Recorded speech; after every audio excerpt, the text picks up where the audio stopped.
Japan में एक वित्तीय तूफान की आहट सुनाई दे रही है और इस तूफान में इतनी ताकत है कि ये हजारों मील दूर बैठे लोगों की आर्थिक जिंदगी को हिलाकर रख सकता है।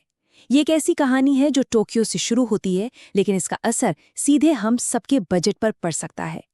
कभी ऐसा महसूस होता है कि रुपया थोड़ा और कमजोर हो गया, पेट्रोल के दाम फिर से बढ़ गए और जो एसआईपी हर महीने कटती है उसकी वैल्यू भी कुछ खास नहीं बढ़ रही। आखिर ये सब हो क्यों रहा है? लगता है कि इन सारी परेशानियों का जवाब यहीं कहीं आसपास होगा। लेकिन असल में दुनिया के दूसरे कोने में, जापान में, एक ऐसा आर्थिक भूचाल आ रहा है जो सीधे सीधे भारत की अर्थव्यवस्था को प्रभावित कर रहा है। चलिए इस पूरी पहेली को सुलझाते हैं। जापान आज जहां खड़ा है उसे समझने के लिए हमें थोड़ा पीछे जाना होगा, लगभग 30 साल पीछे, जब वहां एक बहुत ही अनोखे आर्थिक प्रयोग की शुरुआत हुई थी। 80 के दशक में जापान एक सुपर पावर था जिसकी इकोनॉमी रॉकेट की तरफ बढ़ रही थी।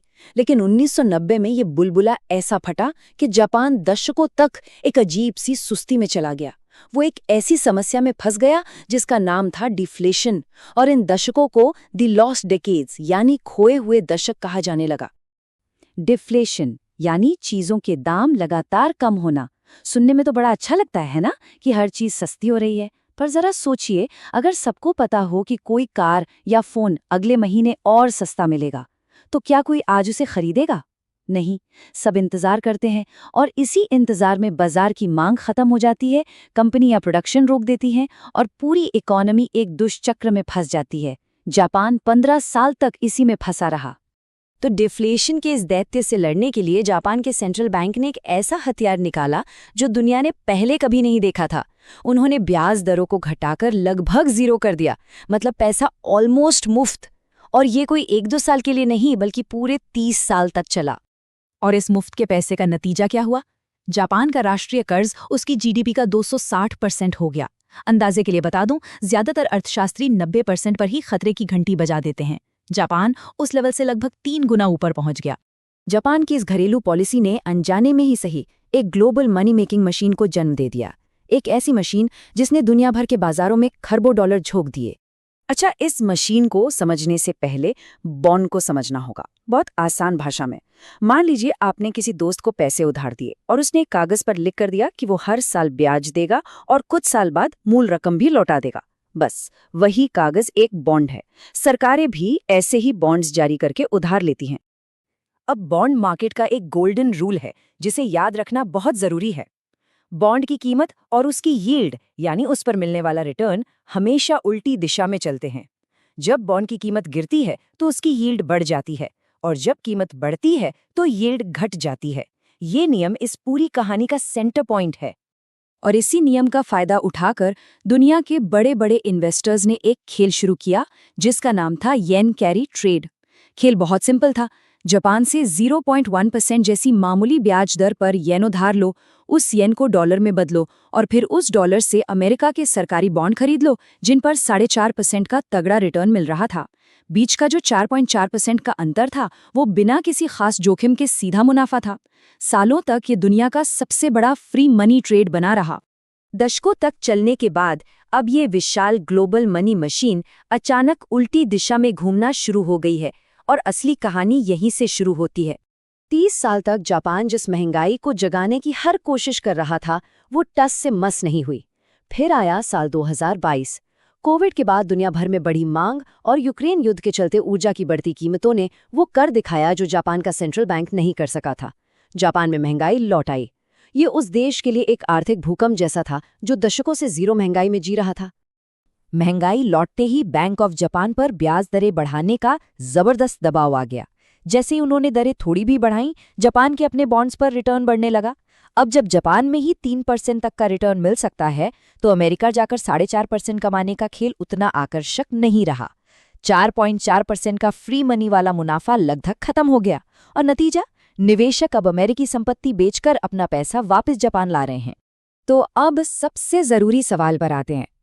टोक्यो में बॉन्ड यील्ड के बढ़ने या घटने से भारत में किसी आम इंसान की जिंदगी पर आखिर क्या और कैसे असर पड़ता है? इसे एक चेन रिएक्शन की तरह समझिए। पहला, जापानी निवेशक अमेरिकी बॉन्ड बेचते हैं। दूसरा, जब बाजार में बहुत सारे बॉन्ड बिकते हैं तो उनकी कीमत गिरती है और जैसा हमने सीखा था, यील्ड बढ़ जाती है। तीसरा, जब अमेरिका ज्यादा रिटर्न देने लगता है तो दुनिया भर का पैसा डॉलर खरीदने के लिए भागता है, जिससे डॉलर मजबूत हो जाता है।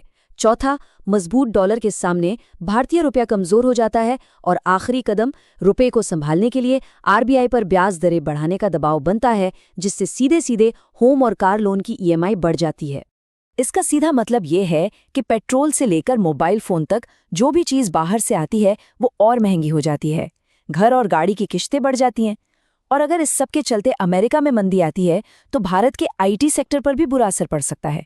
यानी जो कहानी टोक्यो में शुरू हुई थी वो अब हर घर के बजट तक पहुंच चुकी है।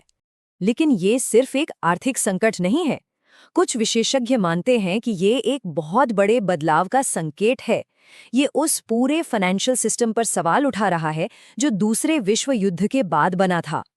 एक बात कही जाती है कि एक पॉइंट आता है जब कोई समस्या इतनी बड़ी हो जाती है कि उसे संकट नहीं बल्कि स्ट्रक्चरल फेलियर यानी ढांचागत विफलता कहा जाता है। और ऐसी विफलताओं को उन्हीं पुराने तरीकों से ठीक नहीं किया जा सकता जिनसे वे पैदा हुई थीं। उन्हें पूरी तरह से रीसेट करना पड़ता है। तो जब मौजूदा सिस्टम अपनी हद तक पहुंच जाता है तो सरकारें नए सिस्टम की तलाश करती हैं। यहीं से जापान का यह संकट एक ऐसी चीज से जुड़ता है जिसके बारे में हम सब आने वाले समय में बहुत सुनने वाले हैं। सेंट्रल बैंक डिजिटल करेंसी यानी CBDCs, जैसे कि डिजिटल रुपया या डिजिटल डॉलर।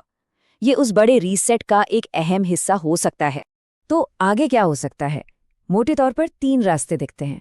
पहला और सबसे ज्यादा संभावित रास्ता है सॉफ्ट लैंडिंग, जहां जापान धीरे धीरे बदलाव करता है और दुनिया को संभलने का मौका मिल जाता है।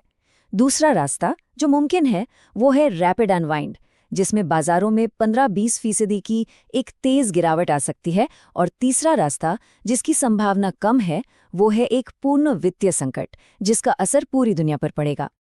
ऐसे माहौल में एक निवेशक के लिए घबराने की नहीं बल्कि समझदारी से काम लेने की जरूरत है। कुछ व्यवहारिक कदम उठाए जा सकते हैं, जैसे कि अपने डेट फंड्स की अवधि की जांच करना, बाजार में गिरावट के समय निवेश के लिए कुछ कैश हाथ में रखना और सोने जैसी रियल एसेट्स में निवेश के बारे में सोचना। असली कहानी अब सिर्फ जापान के कर्ज की नहीं है, बल्कि उसके बाद क्या होता है उसकी है। दुनिया एक नए वित्तीय रीसेट की ओर बढ़ रही है, जहां अगली बड़ी लड़ाई मिसाइलों से नहीं बल्कि इस बात पर होगी कि किसकी डिजिटल करेंसी दुनिया का नया मानक बनती है। पिछले 80 सालों से दुनिया अमेरिकी डॉलर के सिस्टम पर चली है। ये ताकत अमेरिका आसानी से नहीं छोड़ेगा। आने वाले समय में सबसे बड़ा शक्ति संघर्ष इसी बात पर होगा कि कौन सा देश सबसे बेहतर और सबसे स्वीकृत डिजिटल फाइनेंशियल सिस्टम बनाता है। और सबसे बड़ा सवाल ये है कि पैसे की इस नई प्रोग्रामेबल दुनिया में नियम लिखने का अधिकार आखिर किसे मिलेगा।